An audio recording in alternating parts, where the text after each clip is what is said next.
गेले 2.5 वर्ष हा विषय नागडा पोपट किरीट सोमय्या याच्या माध्यमातून वारंवार हा आरोप केला जात होता।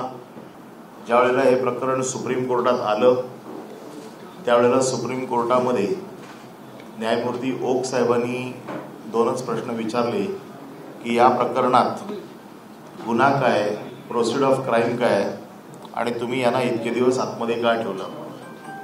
त्यावर ईडीच्या वकिलांनी शरणागती पत्करली। शब्द शरणागती आहे, म्हणजे जो कोर्टाच्या भाषेत शरणागती शब्द आहे तो ऑर्डरमध्ये आलेला आहे आणि त्यांनी सांगितलं आमचं कुठलंही ऑब्जेक्शन नाही, तुम्ही त्यांना सोडून द्या। यावरती 11 महिने कशासाठी ठेवलं हा प्रश्न निर्माण झाला। यावर मी येतोच, पण त्याचबरोबर सतत हे रिसॉर्ट गैरमार्गातून पैसे कमवून बांधलेलं आहे, त्याची ईडीची चौकशी झाली। त्या प्रकरणात कुठल्याही प्रकारचे पुरावे ईडीला सापडले नाहीत आणि काल कोर्टामध्ये ज्या वेळेला हे प्रकरण आलं त्यावेळेला कोर्टाने जे काही आदेश दिलेत ते मी आपल्यासमोर आणलेले आहेत। यामध्ये जी परमिशन आम्हाला दिली होती त्या परमिशनच्या बाहेर जर तुमचं काही बांधकाम असेल तर तुम्ही स्वतःच्या खर्चाने तोडून घ्या 1 महिन्याच्या आत, असे आदेश कोर्टाने दिलेले आहेत। आम्ही देखील सांगितलेलं आहे की जर परवानगी दिली त्याच्या बाहेर जर काही बांधकाम असेल तर आम्ही स्वतः तोडू, आम्ही अधिकाऱ्यांशी बोलू आणि त्याच्यामध्ये जर आम्हाला काही आढळलं की अतिरिक्त बांधकाम काही आहे तर आम्ही स्वतःच्या खर्चाने तोडू। याचा अर्थ असा होतो की आम्हाला परवानगी दिलेली जेवढी आहे तेवढं बांधण्याचा अधिकार त्या साधारण कदमांना होता। मी आज त्यांच्या वतीने का आलोय, कारण ह्या प्रकरणाच्या प्रत्येक बातमीमध्ये अनिल परब यांचे सहकारी, अनिल परब यांचे निकटवर्तीय, अनिल परब यांचंच रिसॉर्ट, अशी प्रत्येक वेळेला तुमच्या माध्यमातल्या बातम्यांमध्ये देखील प्रत्येक वेळेला माझा उल्लेख केला जातो आणि म्हणून मी आज आलोय। पण त्याच वेळेला कोर्टाने जे काल ऑब्झर्वेशन्स दिलेली आहेत ती अशी आहेत की ही सरकारने केलेली मालाफाईड ऍक्शन आहे। कोर्टाने स्पष्ट भाषेत सांगितलेलं आहे की सरकारी यंत्रणांचा गैरवापर कसा केला जातो हे या कोर्टाच्या ऑर्डरमध्ये आलेलं आहे। म्हणजे जर त्याच्यात असं विचारलं कोर्टाने, उद्या जर अनिल परब किंवा सदानंद कदम यांनी पक्ष बदलला तर हे सगळं कायदेशीर होईल का। आणि या बाबतीमध्ये कोर्टाने त्या पट्ट्यात असलेली सगळी रिसॉर्ट्स, सगळे हॉटेल्स, सगळे बंगले, सगळी घरं यांच्या बाबतीतला अहवाल मागच्या डेटला मागितला होता। तो अहवाल अजूनही दिलेला नाही। त्याच्यावर काल कोर्टाने सरकारी वकिलांना फार झापला आणि सांगितलं आम्हाला हा पूर्ण अहवाल आहे।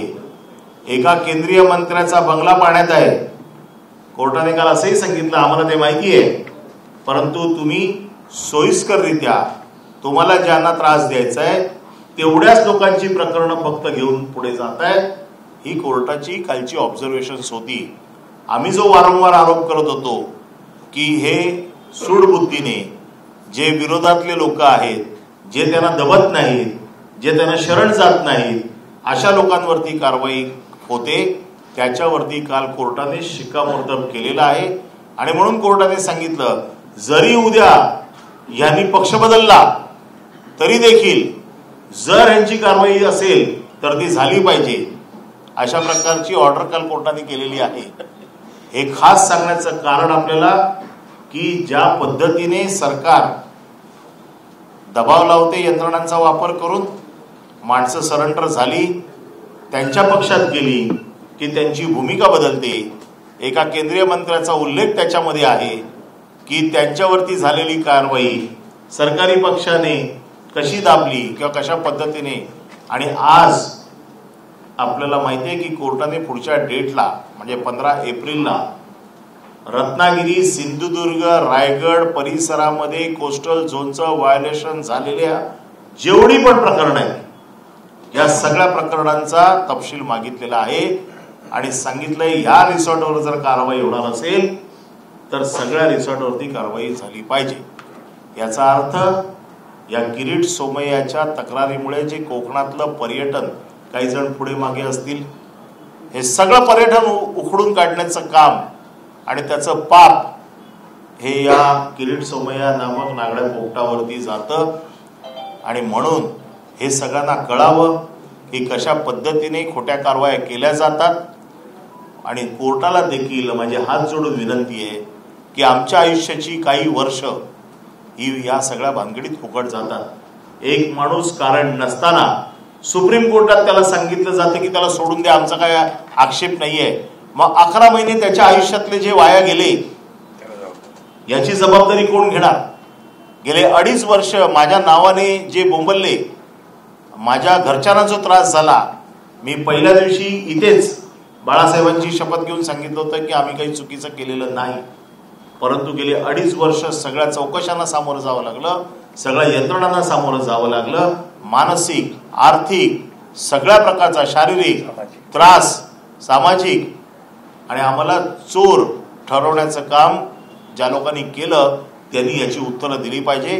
कारण आता ही प्रकरणं कोर्टात येतात आणि कोर्ट त्याला ताशेरे मारतं, परंतु तोपर्यंत जे काही नुकसान होतं याला जबाबदार कोण हा प्रश्न देखील या निमित्ताने उभा राहिलाय. माझी न्यायालयाला देखील विनंती आहे की अशा प्रकारे जे करतात त्यांच्यावरती देखील कारवाई केली पाहिजे. ज्या खोट्या तक्रारी यंत्रणा नोंदवून घेतात त्या अधिकाऱ्यांवरती देखील कारवाई झाली पाहिजे आणि जे खोट्या तक्रारी करतात त्यांच्यावर देखील कारवाई झाली पाहिजे. म्हणून मी आपल्या समोर या निमित्ताने आलोय. 2 प्रकरणं ज्या प्रकरणामध्ये कोर्टाने अतिशय स्पष्ट आदेश दिलेले आहेत. ज्या पद्धतीने आपल्यावर आरोप झाले त्या आरोपांसंदर्भात आपण म्हटलात की अधिकाऱ्यांवरती कारवाई झाली पाहिजे कारण चुकीच्या केसमध्ये बोलत, तर दुसरीकडे जे आरोप झाले त्यांच्या संदर्भात आपण काही मानहानीचा गुन्हा किंवा मी मानहानीचा तर दावा केलेलाच आहे. मी 100 कोटीचा दावा केलेला आहे. आता एक तर 100 कोटी त्यांनी द्यावं, नाही तर पुन्हा एकदा कपडे उतरवायला मी तयार आहेच. नेमकी आपल्यावरची कारवाई झाली की आपण कोर्टाचं निरीक्षण होतं की मलाफाईड इंटेन्शनने झालेली कारवाई होती. नेमकं हे मलाफाईड इंटेन्शन नेमकं कुणाच असावं असं आपल्याला वाटतं? किरीट सोमय्या यांनी केलेल्या खोट्या तक्रारीवरती कारवाई झालेली आहे आणि त्याच्यामध्ये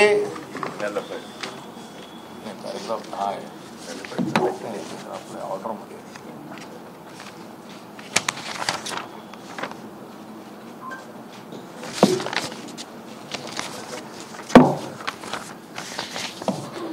prima facie there is a substance in the contention raised by Mr. Mone, learned counsel, that the action taken by the state of Maharashtra against the present petitioner is mala-fide in nature for various reasons. However, if the resort is in question is found in violation of CRZ notification or the direction of the relevant rules, regulations, permissions of the same cannot be allowed to stand. In any case, learned counsel, the petitioner has already filed the undertaking that the part of the resort is execution permission dated so and so of sub-divisional office Rapoli we will demolish. कोर्टाने अतिशय स्पष्टपणे सांगितलेलं आहे की मालाफाईड action आहे आणि ज्यावेळेला कोर्टात मालाफाईड ऍक्शन ठरते त्याअर्थी माझा जो दावा आहे त्यांच्यावरती मानहानीचा तो आता याच्या पुढे सुरू होईल. मी माझ्या दाव्याला आता पुन्हा एकदा सुरुवात करीन आणि किरीट सोमय्याकडनं 100 कोटी वसूल करीन. मी हे पहिल्याच दिवशी सांगितलं होतं की त्याने तेवढी तयारी करून ठेवावी मला पैसे देण्याची किंवा नाक घासून माफी मागण्याची. तो तर निर्लज्ज आहे, मागेल पण कदाचित. किरीट सोमय्या यांनी सकाळी सुद्धा माध्यमांना एक व्हिडिओ करून पाठवला स्वतःच्या प्रतिक्रियेचा. त्यामध्ये ते साई रिसॉर्ट बांधकाम तोडण्याचे आहेत असं स्पेसिफिक उल्लेख करतात. मात्र अतिरिक्त परवानगी शिवाय जे बांधकाम आहे ते तोडण्याचे जे काही सूचना दिलेल्या आहेत त्याचा उल्लेख सोयीस्करपणे प्रत्येक वेळी टाळताना ते पाहायला मिळालेले आहेत. अनिल मोरेबद्दल साई रिसॉर्ट तोडण्याचे कोर्टाने आदेश दिलेत असं ते जे काही प्रतिक्रिया देतात त्यावरती तुमची काय भूमिका आहे? म्हणूनच मी आलो. खरं म्हणजे हे पिटिशनर सदानंद कदम आहेत, मी नाहीये. परंतु प्रत्येक वेळेला ते हे माझ्या नावाचाच उल्लेख करतात, अनिल परब यांचंच रिसॉर्ट असं सांगतात, म्हणून त्याचं उत्तर देण्यासाठी मी आलेलो आहे. आणि ही ऑर्डर ज्याला कायदा कळतो त्याने वाचावी आणि याच्यामध्ये अतिशय स्पष्ट दिलेलं आहे. आणि आम्ही स्वतः मान्य केलेलं आहे की जर याच्यामध्ये बांधकामाला दिलेली परवानगी याच्या व्यतिरिक्त जर अतिरिक्त बांधकाम असेल तर ते आम्ही आमच्या स्वतःच्या पैशाने तोडू असं आम्ही म्हटलेलं आहे. कोर्टाने आदेश दिलेले नाहीत. आम्ही स्वतः हे मान्य केलेलं आहे की जर परवानगी, याचा अर्थ तिथे परवानगी होती म्हणजे याचा अर्थ जो किरीट सोमय्या दगड तो घेऊन जात होता ना हातोडा, आता हा हातोडा उलटा कोर्टाने त्याच्या टाळक्यात आणलेला आहे.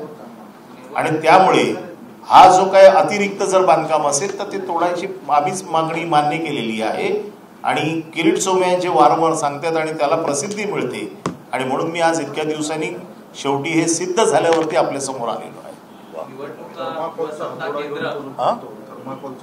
हा त्याने थर्माकोलचाच मारला पण कोर्टाने खराखोरा मारला ना.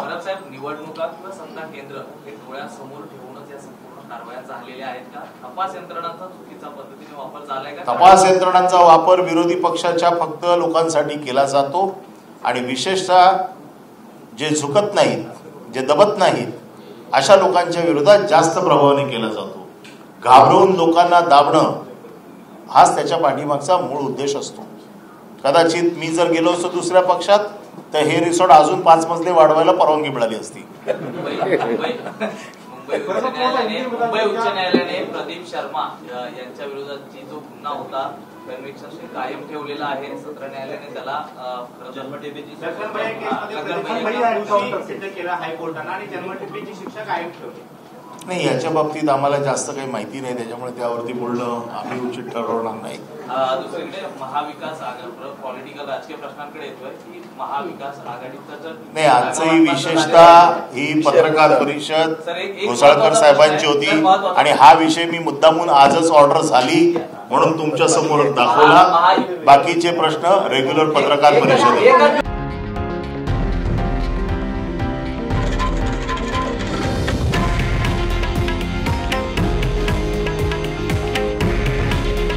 हे आहे देशातील नंबर 1 न्यूज नेटवर्क आणि आपण पाहत आहात TV9 मराठी. काळजी तुमची, हित महाराष्ट्राचं.